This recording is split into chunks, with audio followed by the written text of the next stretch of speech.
The 1755. It seems to have lost a little weight. If you've seen this tractor on Facebook, follow me on there. I bought this tractor this spring. And if you watched my last video about the 1955, you know that I don't have a lot of love for these old style cabs that weren't factory. And so today was the day that I decided it had to go. And I probably should have filmed it, but it's probably a good idea I didn't film it so that nobody tries what I did at home. But I got it off of there without doing any damage to it, really. The cab was in pretty rough shape as far as glass goes, but other than that, it really didn't have anything wrong with it. There were several panels of glass that, I don't know, looked like somebody hit it with something or whatnot.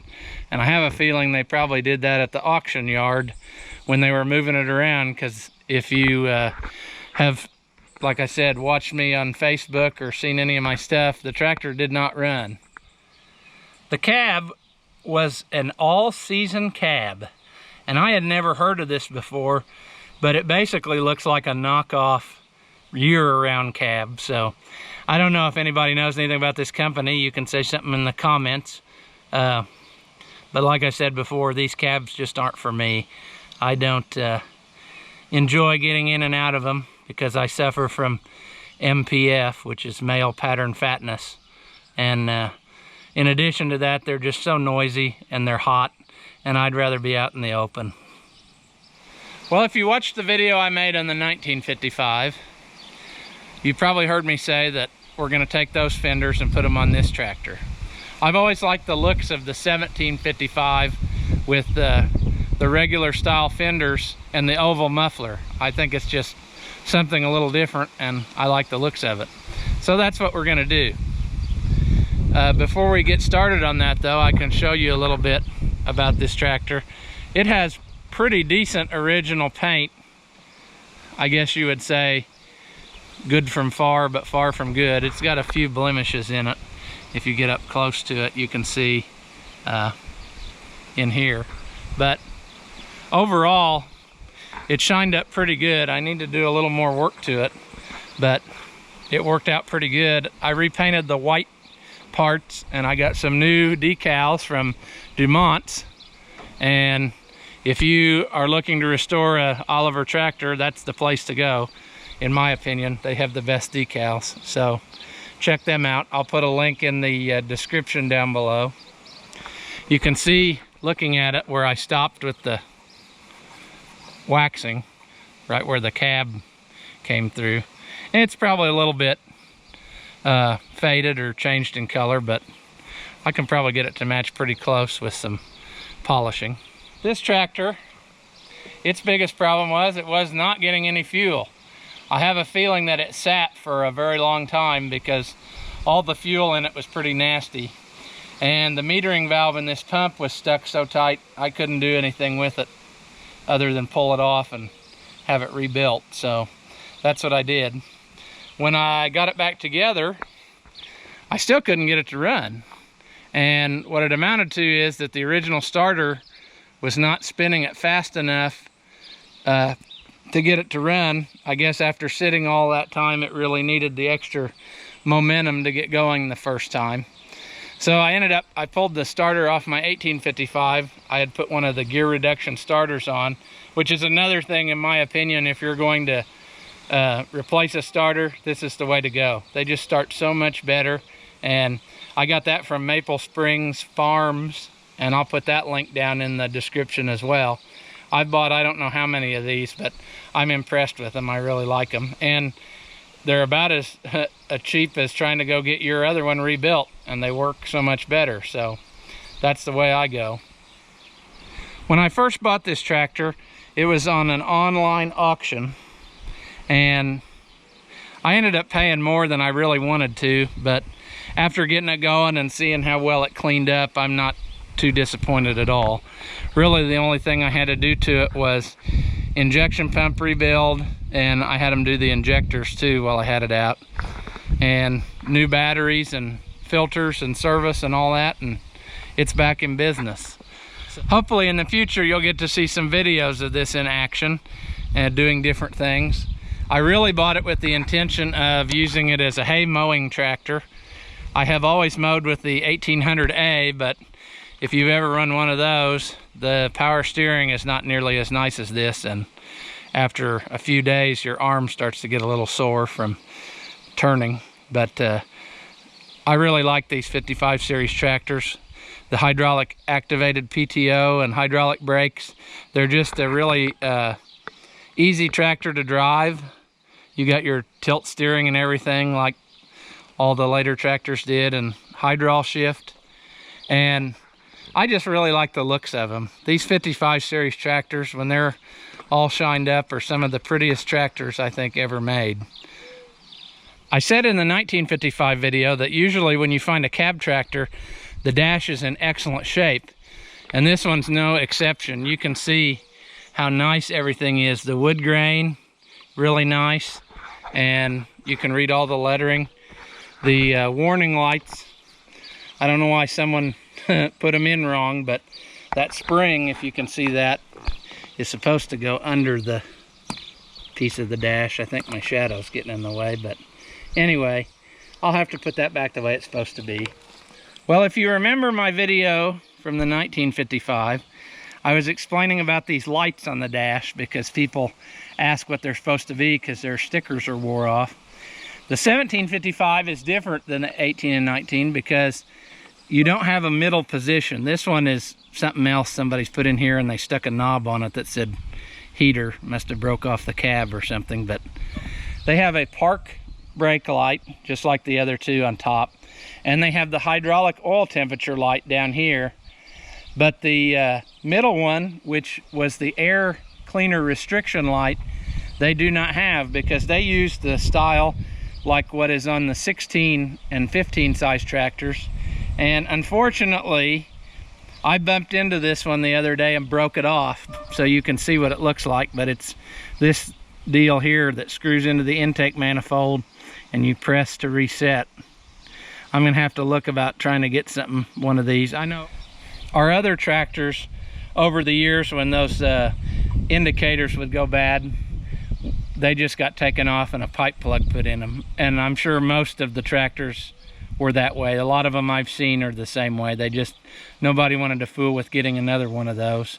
And I'd say for now that's probably what this one will get, but I would like to find one and put it back the way it's supposed to be. So we'll see how that goes later on.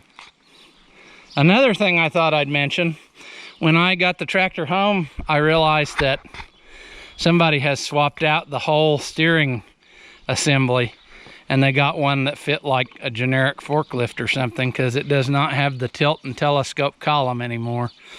So I think I've got one on hand, but I've got a lot of other things to do before I go tearing apart something that's working. So that might be a project for the future, but for now we're going to just leave it like this.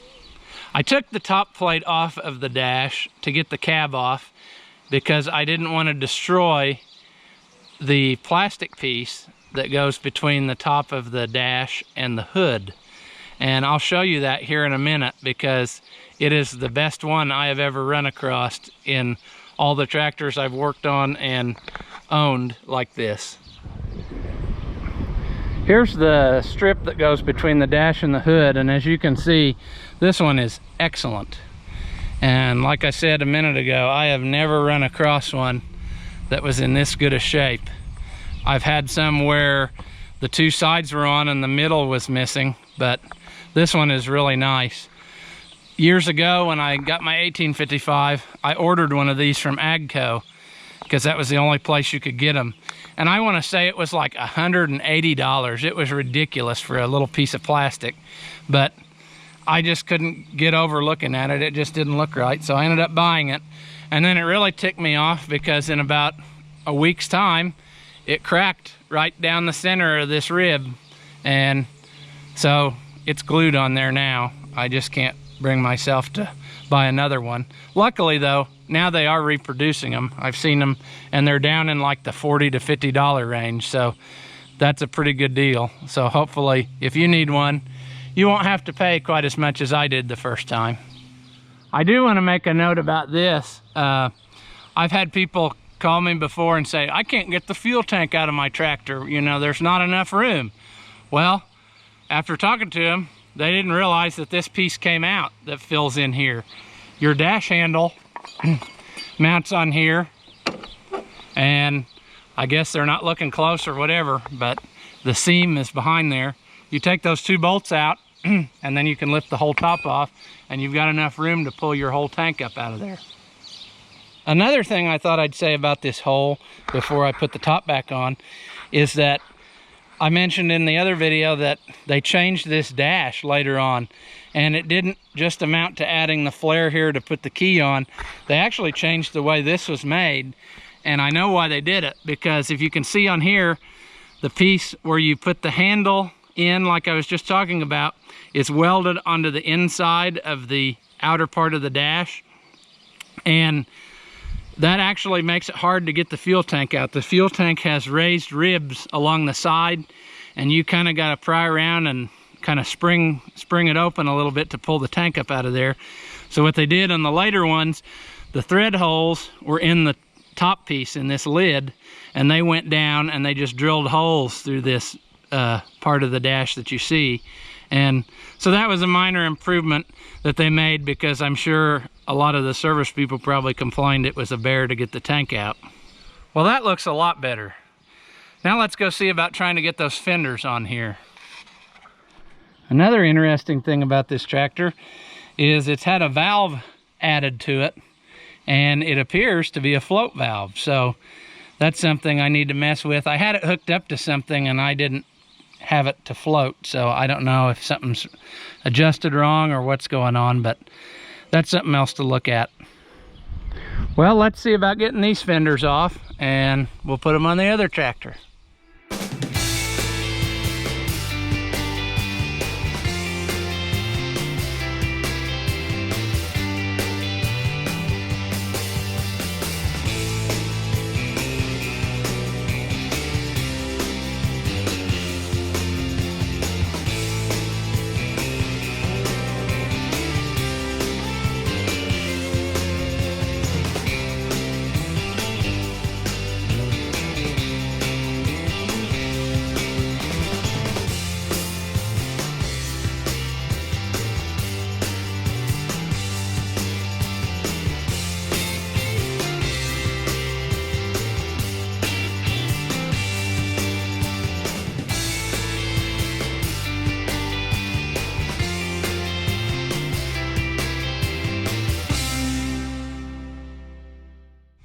Well, as you can see, it's pretty tight in there.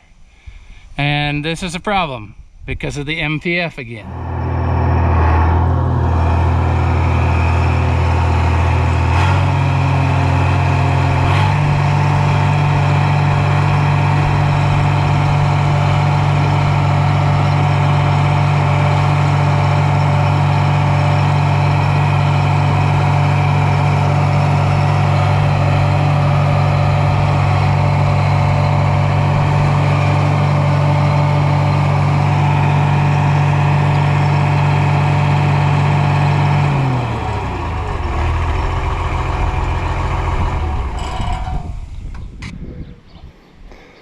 Well, that turned into an ordeal.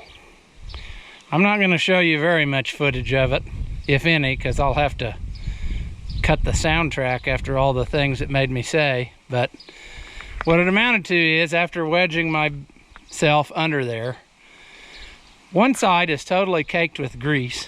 I don't know if hydraulic leak, and then it got out of hand and it made a big mess at one point. So everything was covered, and I had to chisel all that off because it was hard and dried up on there, and you couldn't even get to the bolts. And I guess the good thing about it is, once I got everything cleaned off, they came off really easy because they've been soaked in oil. The other side was so rusty, I fought and fought with one of the bolts, and then I got to the back two, and they came right off. So I probably should have left the camera running the whole time, but After I saw how I thought it was going to go, I shut it off, so I don't have footage of getting the fenders off. But we're going to put them on and see how they look.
I think we're gonna call that done. I think it looks pretty good with the fenders on. Still a little bit to do. Gotta try to polish up a little bit. I think I can get a lot of that out. I've got some new stickers from the decal kit I ordered. I need to put headlights in it because on the cab it had headlights up top, so it didn't need the fender headlights, so they put these plugs in there. And let's see, what else? Oh, I gotta put the bar back in the seat here where you can mount your top link bracket and then your slow moving vehicle sign. But overall, I think it makes a night and day difference. I really like the way it looks. The 55 series tractors, like I've said before, are probably some of the prettiest ones around.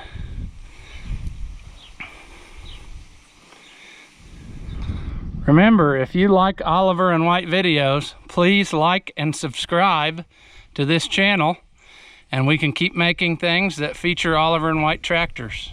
Thanks for watching, and we'll see you in the next one.